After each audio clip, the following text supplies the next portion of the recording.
Hey there everyone, this is Prince from Evocus and welcome to another exciting Flutter series. Now in this series we are going to explore Flutter forms and how to handle all the test cases alongside. Okay, so let's get started. We will build a login UI first, and that will contain just two form fields.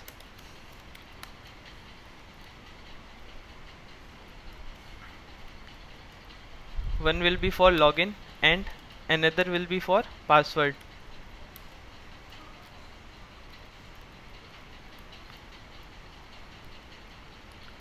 Now what we have to do is we can give decoration here that will be of type input decoration, and it will contain a border. We'll give a border here, and that will be outline input border with label text.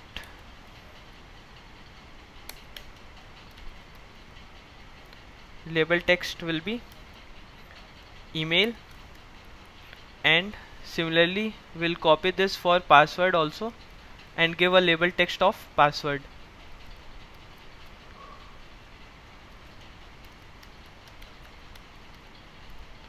So let's reload this. You can see there are two form fields here. One is for email and another is for password. Let's give some space between them with a sized box of height 30 and save it. So now we have space between them, and let's give a padding also so that it is not aligned to the edges. If you click on here, then you will see wrap with padding. Okay, so let's change it to 20 and save it. Now it is a bit nicer. So email and password. Now what we have to do is we have to create a login UI. Okay, so we will have a login button here, and that will be below this text field. So we'll give another sized box of height 30, and below it we'll give a raised button. Okay, and we'll add the required argument on pressed and a child.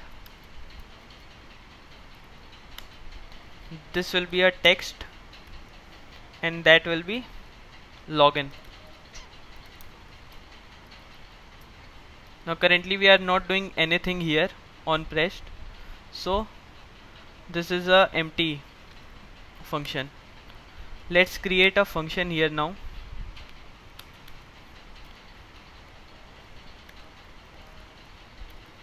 Login,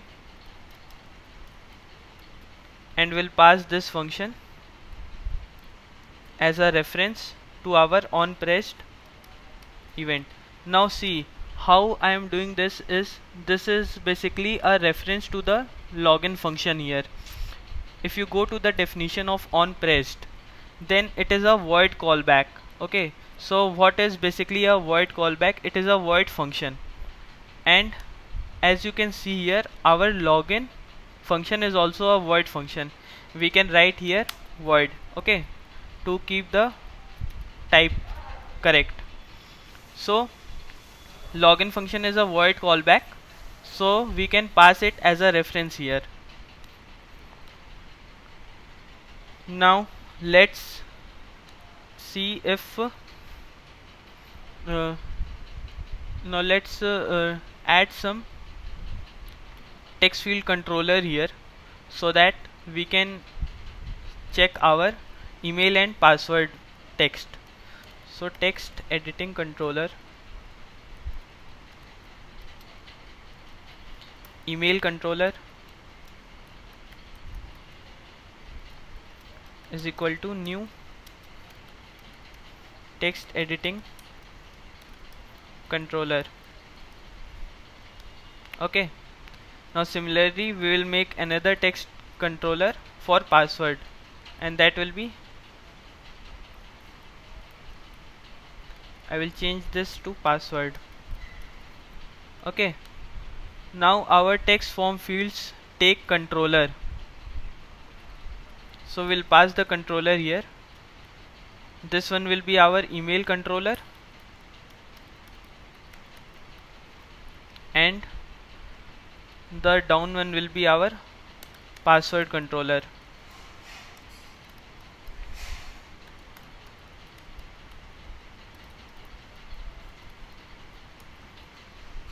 Okay, so now when a person clicks on this button, login function will be called. So let's print here login called. Okay, and I will print the email controller value and password controller value.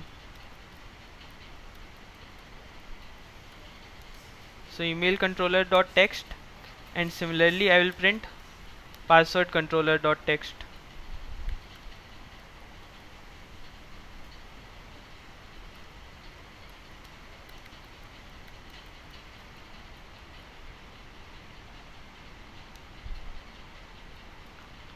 Now let's restart this, and let's see here. If we click on login, login is called and the other two fields are empty. Now these are the form fields that we have seen. Now whenever we are creating this form, we want that email and password should not be empty. Okay, so there are many ways to do this. The first and the most basic way is we can check if the controller text is empty, and then we can return from here. Okay, so let's do one thing. Let's create a check here. If email.text is empty,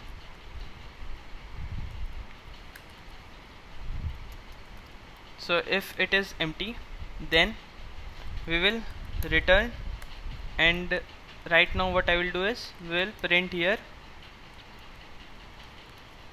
email is empty. Now instead of login called, we can say here login successful. But we are focusing on the validation part right now, so we are not going to do any real login. We'll just print the output here. Similarly, we can do the same thing for password controller. Okay,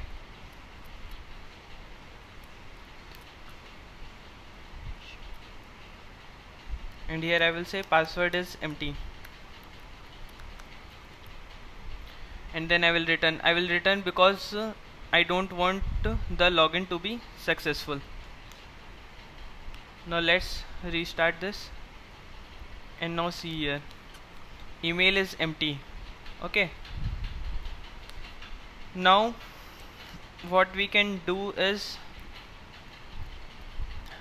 how does the user know that these fields are required? So for that we have validators. Okay, so now what we have to do is we have to create a validator, and that will be a function which will give a string value, and then we can check if the string value is empty, so it will return null. So if value dot is empty, if it is empty, then we will say required, so it will show that the email is a required field, otherwise we'll say null. So null will define that our validation has passed and there are no errors. Okay, So similarly what we'll do, we'll add the same validator to email also. Now let's keep auto validate true right now. We'll change this afterwards. Okay, let's see here. So it is showing that the email is required and password is also required, and it gives a very nice red color boundary that you are having an error. So now this is very annoying that the user has not yet started typing and it is showing the error. So we can change this by changing the auto validate thing. So what we'll do is we'll create a boolean variable which is auto validate, and we'll set it to false. Okay, now what we'll do is we will use this auto validate here.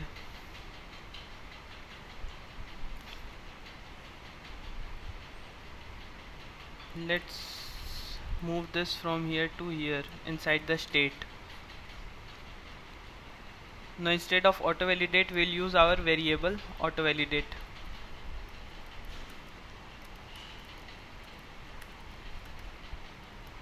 Similarly we'll use the same variable in email.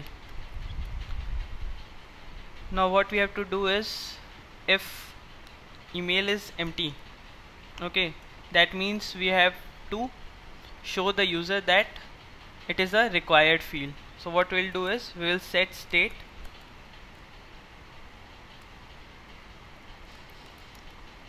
and inside set state we will change auto validate to true. So auto validate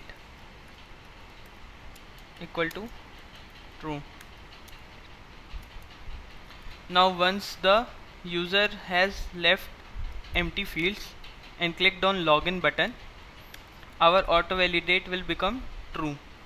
Okay, so let's rerun this again. Now see, it is not showing any error right now.